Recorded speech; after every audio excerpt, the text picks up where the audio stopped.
Пока ученики школы в селе Елхово готовят к 1 сентября тетради и форму, рабочие готовят их школу. И не успевают. К ремонту приступили 25 июня. За 2 месяца успели только утеплить фасад, отремонтировать столовую и постелить линолеум. В срок сдать объект не успели. Вряд ли теперь хватит и оставшихся 3 дней. Появилось очень много непредвиденных работ, дополнительных работ, которые, скажем, не планировалось произвести. Поэтому сроки у нас немножко, скажем, отодвинулись. Все стены красили, линолеум поменяли, столовые полностью капитальный ремонт произвели. Работа очень-очень объемная. Вот здесь отсутствовало стеклышко, устранили.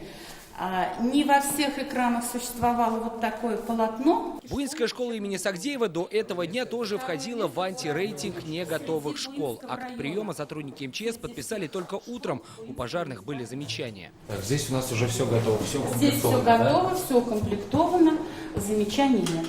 На сегодня в Буинском районе работают 33 школы. По итогам проверок 20 из них не соответствовали требованиям комиссии. Устранить все недочеты эти образовательные учреждения должны были до 20 августа.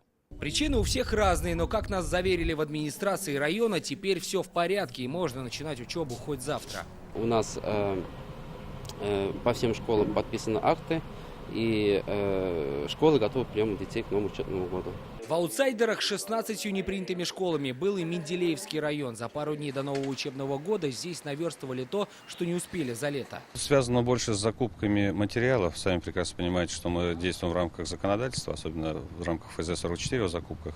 Здесь были некоторые заминки по закупке определенного оборудования по пожарной сигнализации, по другим предметам эксплуатации зданий. Но на данный момент мы все эти вопросы уже закрыли. 75 школ еще в субботу были не готовы встречать школьников. Тогда Рустам Миниханов потребовал ответа от подрядчиков и руководителей ведомств. Искать причины неготовности в школы отправились прокуроры. 24 образовательных учреждения республики полностью не готовы к началу нового учебного года по разным основаниям.